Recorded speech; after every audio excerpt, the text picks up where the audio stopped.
ನಮಸ್ಕಾರ. ಮತ್ತೊಮ್ಮೆ ನಮ್ಮ ಟಿವಿ ಅರ್ಪಿಸುವ ನಮ್ಮ ಸವಿರುಚಿ ಕಾರ್ಯಕ್ರಮಕ್ಕೆ ತಮಗೆಲ್ಲರಿಗೂ ಪ್ರೀತಿಯ ಸ್ವಾಗತ. ಇದು ಅಡುಗೆ ಮನೆ ನಮ್ದು, ಹೊಸ ರುಚಿ ನಿಮ್ದು.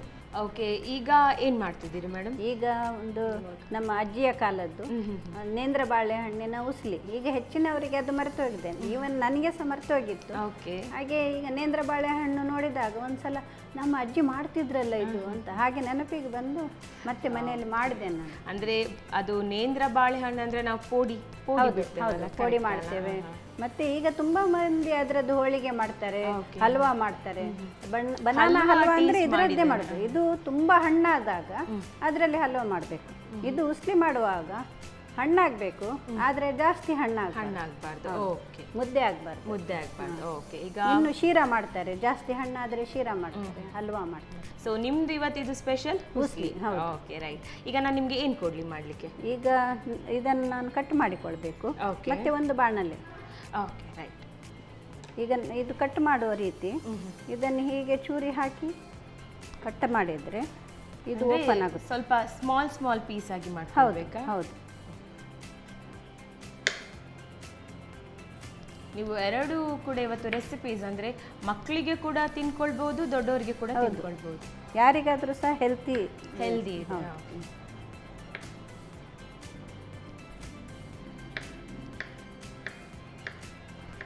ಯೋಗ ಅಂತ ಹೇಳಿದಿರಿ ಮೇಡಮ್, ಯೋಗ ಅಂದ್ರೆ ಟೀಚಿಂಗ್ ಮಾಡ್ತೀರಂತ, ಅಂದ್ರೆ ಎಷ್ಟು ಟೈಮಿಂದ ಮಾಡ್ತಿದ್ದೀರಿ?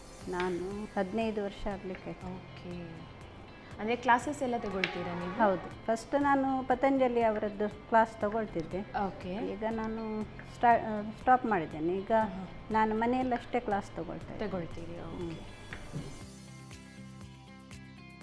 ಸುಮಾರು ಒಂದು 15 ವರ್ಷದಿಂದ ನಾನು ಕ್ಲಾಸ್ ತಗೊಳ್ತಾ ಇದ್ದೇನೆ. ಅಂದರೆ ಈಗ ಕೂಡ ತಗೊಳ್ತಾ ಇದ್ದೀರಾ ಕ್ಲಾಸಸ್?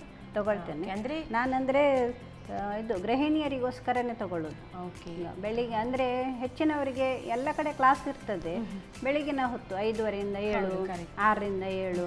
ಆವಾಗ ನಮ್ಮ ಗೃಹಿಣಿಯರಿಗೆ ಮನೆಯಲ್ಲೇ ಬ್ಯುಸಿ ಇರ್ತಾರೆ, ಅವರಿಗೆ ಹೊರಗೆ ಹೋಗಲಿಕ್ಕೆ ಟೈಮ್ ಸಿಗೋದಿಲ್ಲ. ಸಂಜೆಯದ್ದು ಸಹ ಹಾಗೆ ಆಗ್ತದೆ, ಮಕ್ಕಳು ಮನೆಗೆ ಬರ್ತಾರೆ, ಗಂಡ ಮನೆಗೆ ಬರ್ತಾರೆ, ಅವರು ಆ ಹೊತ್ತಿಗೆ ಅವರು ಬ್ಯುಸಿ ಇರ್ತಾರೆ. ಹೌದು. ಮತ್ತೆ ಏನಂದರೆ ಹೊಟ್ಟೆ ಖಾಲಿ ಇರಬೇಕು ಸ್ವಲ್ಪ. ಹಾಗೆ ನಾನು ಮತ್ತೆ 10:30 11:00 ತಗೊಳ್ತೇನೆ ಬೆಳಿಗ್ಗೆ. ಅಂದ್ರೆ ಯೋಗ ಮಾಡುವ ಟೈಮಲ್ಲಿ ಸ್ವಲ್ಪ ಹೊಟ್ಟೆ ಖಾಲಿ ಇರಬೇಕು. ಅಂದ್ರೆ ಫುಡ್ ತಗೊಂಡು ಒಂದು 2 ಗಂಟೆ ಆದರೂ ಆಗಿರ್ಬೇಕು. ಹಾಗೆ ಒಂದು 8 ಗಂಟೆ ಹೊತ್ತಿಗೆ ಫುಡ್ ತಗೊಂಡ್ರೆ ಅವರು 10:00 ಈಸಿಲಿ ಮಾಡ್ಬೋದು. ಅವ್ರದ್ದು ಒಂದು ಸಲ ಕೆಲಸ ಮುಗಿಸ್ಕೊಂಡು ಬಂದು ಅಭ್ಯಾಸ ಮಾಡ್ಕೊಂಡು ಹೋಗ್ಬೋದು. ಮತ್ತೆ ಸಂಜೆ ಎದ್ದು 4 5 ತಗೊಳ್ತೀನಿ.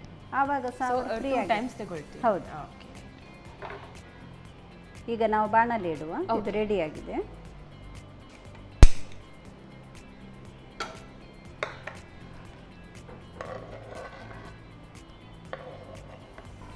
ಈಗ ಇದಕ್ಕೆ ತುಪ್ಪ ಹಾಕಿಕೊಳ್ಳುವ.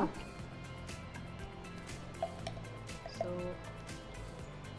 ನಾವು ನಮ್ಮ ಅಡುಗೆ ಮನೆಯಲ್ಲಿ ಬಳಸ್ತಿದ್ದೇವೆ ಕೇಸಿ ಶುದ್ಧ ಹಸುವಿನ ತುಪ್ಪ. ಹಾಕೊಳ್ಬೇಕಾ? ಇಲ್ಲ, ಸ್ವಲ್ಪ ಸಾಕು. ಇದು ಸ್ವಲ್ಪ ಬಿಸಿ ಆದ ಕೂಡಲೇ ಇದಕ್ಕೆ ನಾವು ಸಾಸಿವೆ ಹಾಕೋಣ. ಓಕೆ, ಸೊ ಒಗ್ಗರಣೆ ನಾವು ತುಪ್ಪದಲ್ಲೇ ಮಾಡ್ಕೊಂಡು. ಹೌದು, ಉಸ್ಲಿ ಅಂದಮೇಲೆ ಒಗ್ಗರಣೆ ಬೇಕೇ ಬೇಕು. ಈಗ ಸಿಡಿಲಿಕ್ಕೆ ಸ್ಟಾರ್ಟ್ ಆಯಿತು. ನಾವು ಉದ್ದಿನ ಬೇಳೆ ಹಾಕಿ. ಓಕೆ, ಮತ್ತು ಇಂಗು, ಸ್ವಲ್ಪ ಗೇರು ಬೀಜ. ಓಕೆ, ನಟ್ಸ್ ಅಂದರೆ ಬೇರೆ ಕೂಡ ಹಾಕ್ಕೊಳ್ಬೋದಾ? ಬಾದಾಮಿ ಏನಾದರೂ? ಬಾದಾಮಿ ಬೇಡ, ಇದು ಗೇರು ಬೀಜ ಸಾಕಾಗ್ತದೆ. ಮತ್ತು ಇದು ನಾವು ಉದ್ದಿನ ಬೇಳೆ ಹಾಕಿದ್ದೇವೆ. ಗೇರು ಬೀಜ ಸ್ವಲ್ಪ ಕೆಂಪಾಗ್ತಾ ಇದ್ದ ಹಾಗೆ ಕರಿಬೇವಿನ ಸೊಪ್ಪು, ಹಸಿಮೆಣಸಿನಕಾಯಿ. ಓಕೆ, ಹಾಕಿದ ಮೇಲೆ ಇದು ಬಾಳೆಹಣ್ಣನ್ನು ಹಾಕೋದು. ಇದಕ್ಕೆ ಸ್ವಲ್ಪ ಉಪ್ಪು ರುಚಿಗೆ.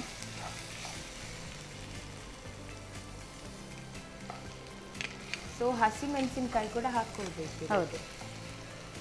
ಈಗ ಇದನ್ನು ಒಂದು ಸಲ ಮಿಕ್ಸ್ ಮಾಡಿಕೊಂಡು ಮುಚ್ಚಿಟ್ಟು ಬೇಯಿಸ್ಬೇಕು. ಇದು ಸಹ ಬೇಗ ಆಗ್ತದೆ, ಮಾತಾಡೋದ್ರೊಳಗೆ ಮುಗಿ. ಇದು ಕೂಡ ಆಗಿಬಿಡ್ತದೆ. ಹೌದು.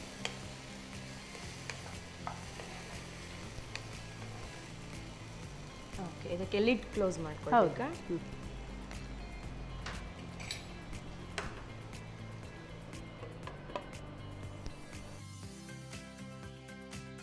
ಸೊ ಇದನ್ನ ಬೆಳಿಗ್ಗೆ ಬ್ರೇಕ್ಫಾಸ್ಟಿಗೆ ಯೂಸ್ ಮಾಡ್ಕೊಳ್ಬಹುದಾ ಇಲ್ಲಾಂದ್ರೆ ಮಾಡ್ಬೋದು. ಸ್ನ್ಯಾಕ್ಸಿಗೆ? ಹೌದು, ಮಾಡ್ಬೋದು. ಬೆಳಿಗ್ಗೆನದ್ದು ಬ್ರೇಕ್ಫಾಸ್ಟಿಗೆ ಸಹ ಮಾಡ್ಬೋದು, ಈವ್ನಿಂಗ್ ಸಂಜೆ ಸಹ ಆಗ್ತದೆ. ಮತ್ತು ಏನಂದರೆ ಅದು ಈಗ ನಾನು 2 ಬಾಳೆಹಣ್ಣು ತಗೊಂಡಿದ್ದೇನೆ, ಸ್ವಲ್ಪನೇ ಆಗಿದೆ. ಬ್ರೇಕ್ಫಾಸ್ಟ್ ಅಂತ ಹೇಳುವಾಗ ತುಂಬ ಜನ ಇರುವಾಗ ಅದು ಸಾಕಾಗುದಿಲ್ಲ. ಆವಾಗ ಇದ್ರ ಜೊತೆಗೆ ಬೇರೆ ಏನಾದರೂ ಮಾಡಬೇಕು. ಸಂಜೆ ಆದರೆ ಸ್ವಲ್ಪನೇ ಸಾಕಾಗ್ತದೆ. ಹೌದು. ಮತ್ತೆ ಏನು ಅಂದರೆ ಇದು ಉಸಲಿಯನ್ನು ನೀವು ಚಪಾತಿ ಮಾಡಿದರೆ ಅದರ ಜೊತೆಗೆ ಪೂರಿಯ ಜೊತೆಗೆ ಅದನ್ನು ಸಹ ಸರ್ವ್ ಮಾಡ್ಬೋದು. ಅಂದ್ರೆ ನಾವು ಬಾಜಿ ಅಂದ್ರೆ ಮಾಡ್ತೇವೆ ಪೊಟ್ಯಾಟೊ ಬಟಾಟೆ, ಸೊ ಅದರ ಬದಲು ಇದನ್ನು ಕೊಡ್ಬೋದು.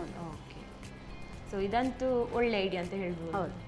ಹೆಚ್ಚಾಗಿ ಚಪಾತಿ ಜೊತೆ ಒಂದೇ ಪದಾರ್ಥ. ಮತ್ತೆ ಇದು ಸ್ವಲ್ಪ ಬಾಳೆಹಣ್ಣು ತುಂಬ ರೈಪ್ ಆಗದೇ ಇರೋದ್ರಿಂದ ಅದು ಜೀರ್ಣ ಆಗಬೇಕಾದ್ರೆ ಸ್ವಲ್ಪ ಬೇಯಿಸ್ಕೊಳ್ಳೇಬೇಕಾಗ್ತದೆ. ಹಾಗಾಗಿ ಬೆಳಿಗ್ಗೆ ಒಳ್ಳೇದು ಆಕ್ಚುಲಿ, ನೈಟ್ ಎಲ್ಲ ನಾವು ತಿನ್ಕೊಳ್ಬಾರ್ದು. ಸಂಜೆದು ತೊಂದರೆ ಇಲ್ಲ, ಸಂಜೆದು ನಾವು ಸ್ವಲ್ಪವೇ ತಿಂತೇವಲ್ಲ. ಇದು ಅಂದರೆ ಒದಗಿ ಬರುವುದು ಕಡಿಮೆ, ಪ್ಲಸ್ ಇದು ಕೂಡ ಸ್ವೀಟ್ ಕೂಡ ಬರ್ತದೆ. ಹೌದು, ಫ್ಲೇವರ್ ನಮಗೆ ಅದರಲ್ಲೇ ಸ್ವೀಟ್ನೆಸ್ ಇರೋದ್ರಿಂದ ಇದಕ್ಕೆ ನಾವು ಪುನಃ ಬೆಲ್ಲ ಸಕ್ಕರೆ ಏನು ಆ್ಯಡ್ ಮಾಡಲಿಕ್ಕೆ ಇಲ್ಲ. ಇದರದ್ದೇ ಸಾಕಾಗುತ್ತೆ. ನಾವು ಗೆಣಸಿನಿಂದ ಎಲ್ಲ ಮಾಡ್ತೇವೆ. ಹಾಗೆ ಗೆಣಸು ಕೂಡ ಆಕ್ಚುಲಿ ಒಳ್ಳೇದು, ತುಂಬ ಒಳ್ಳೇದು. 1-2 ನಿಮಿಷ ಬೇಯಲಿ, ಇದು ಬೇಗ ಆಗ್ತದೆ. ಸೊ ಗೆಣಸಲ್ಲಿ ಕೂಡ ಇದೇ ರೀತಿ ಮಾಡ್ಕೊಳ್ಬೋದು. ಹೌದು, ಇದೇ ರೀತಿ ಮಾಡೋದು. ಹೀಗೆ ಕಟ್ ಮಾಡೋದು, ಮುಚ್ಚಿಟ್ಟು ಬೇಯಿಸ್ಕೊಳ್ಳೋದು. ಇದೇ ಇಂಗ್ರೀಡಿಯೆಂಟ್ಸ್ ಹಾಕಿ ಅದರಲ್ಲಿ ಕೂಡ ಮಾಡ್ಕೊಳ್ಬೋದು. ಅದನ್ನು ಮೊದಲೇ ಬೇಯಿಸಿಡುವ ಅಗತ್ಯ ಇಲ್ಲ, ಇದರಲ್ಲೇ ಬೇಡ. ಅದಕ್ಕೆ ಸ್ವಲ್ಪ ನೀರು ಚುಮುಕಿಸಬೇಕಾಗ್ತದೆ. ಇದಕ್ಕೆ ನೀರು ಚುಮುಕಿಸುವ ಅಗತ್ಯ ಇಲ್ಲ. ಅಂದರೆ ಮೊದಲೇ ಸಾಫ್ಟ್ ಇದು ಬಾಳೆಹಣ್ಣು, ನೀರು ಹಾಕಿದರೆ ಮತ್ತೆ ಅದು ಗೊಜ್ಜು ಥರ ಹಾಗಾಗಿ ಪೀಸ್ ಸಿಗಲ್ಲ ನಮಗೆ. ಅದಾದರೆ ಸ್ವಲ್ಪ ನಮಗೆ ಪೀಸ್ ಸಿಗ್ತದೆ. ಇದು ಹಬೆಯಲ್ಲಿ ನೀರು ಬೀಳ್ತದಲ್ಲ, ಅದರಲ್ಲೇ ಬೇಯ್ತದೆ.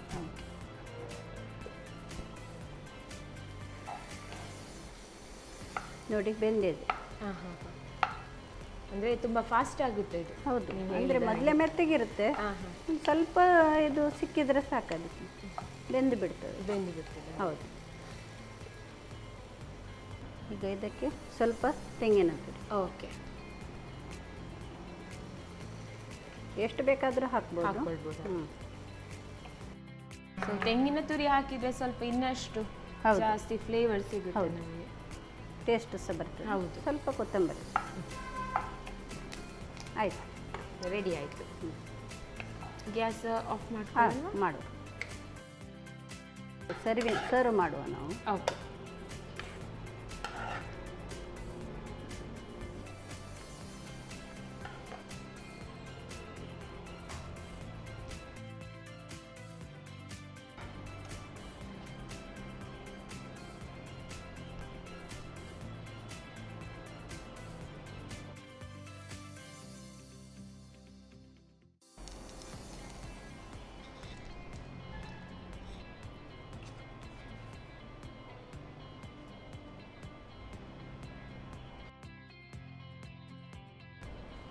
ನೇಂದ್ರ ಬಾಳೆಹಣ್ಣಿನ ಉಸ್ಲಿ ರೆಡಿ.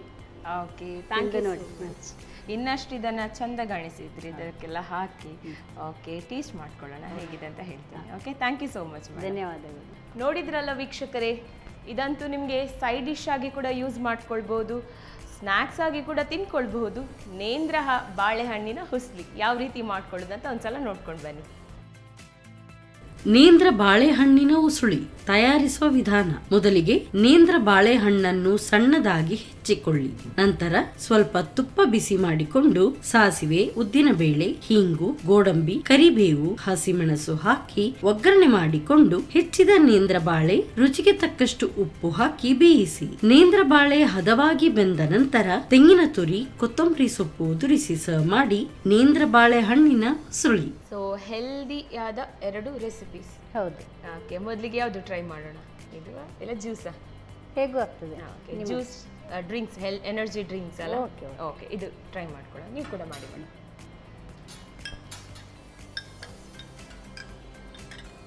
ಆ್ಯಕ್ಚುಲಿ ಇದಕ್ಕೆ ಬಾದಾಮ್ ಎಲ್ಲ ಹಾಕಿ ಕೊಟ್ಟಿದ್ದೀರಿ ನನಗೆ.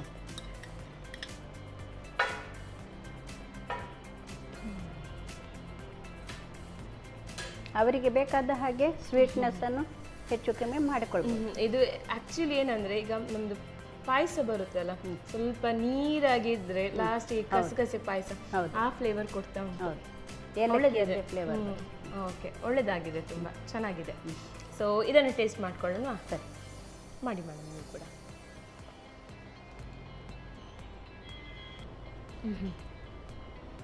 ಸಾಫ್ಟ್ ಕೂಡ ಇಲ್ಲ ತುಂಬ, ಅಂದರೆ ಜಗಿಲಿಕ್ಕೆ ಸಿಗ್ತಾ ಉಂಟು ಬಾಳೆಹಣ್ಣು. ಸ್ವೀಟ್ ಆಗಿರ್ಬೋದು, ಉಪ್ಪು ಖಾರ ಎಲ್ಲ ಕರೆಕ್ಟ್ ಆಗಿದೆ. ಇದು ಚಪಾತಿ ಜೊತೆ ಕೂಡ ಚೆನ್ನಾಗಾಗುತ್ತೆ. ಚಪಾತಿ ಪೂರಿ ಜೊತೆ ಟೇಸ್ಟ್ ಆಗುತ್ತೆ, ಚೆನ್ನಾಗಿದೆ. ಪ್ಲಸ್ ಸ್ನ್ಯಾಕ್ ಅಂದರೆ ಈವ್ನಿಂಗ್ ಟೈಮಲ್ಲಿ ಒಂದು ಚಾ ಜೊತೆ ಇದನ್ನ ತಿನ್ಕೊಳ್ಬೋದು. ಅಂದರೆ ಮನೆಯಲ್ಲಿ ಇದೆ ಅಂತ ಆದರೆ ಇದೆಲ್ಲ ಸಾಮಾನು ಹೆಚ್ಚಾಗಿ ಮನೆಯಲ್ಲಿ ಇರುವಂಥದ್ದೇ, ಯಾರು ಬಂದರೂ ಸಹ ಪಕ್ಕ ಮಾಡಿಕೊಡ್ಬೋದು. ಇದು ಕೂಡ ಪಕ್ಕ ಮಾಡಿಕೊಡ್ಬೋದು.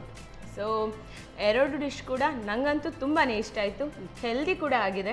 ಸೊ ಮಾಡಿಕೊಟ್ಟ ನಿಮಗೆ ತುಂಬಾ ಥ್ಯಾಂಕ್ ಯು ಸೋ ಮಚ್. ಅಂದರೆ ಯಾಕಂದರೆ ಇದು ಅಂತೂ ಮಕ್ಕಳಿಗೆ ಆಗಿರ್ಬೋದು, ವಯಸ್ಸಾದವ್ರಿಗೆ ಆಗಿರ್ಬೋದು, ಎಲ್ಲರೂ ಕೂಡ ಕುಡಿಬಹುದು. ಓಕೆ, ಸೊ ನಿಮಗೆ ಸಂತೋಷ್ ರೈಸ್ ಮಿಲ್ಸ್ ವತಿಯಿಂದ ಈ ಕಾಣಿಕೆ. ಧನ್ಯವಾದಗಳು. ನಾನಾ ಮಸಾಲ ಇವರ ಕಡೆಯಿಂದ ಈ ಕಾಣಿಕೆ. ಧನ್ಯವಾದಗಳು. Okay, thank you so much madam.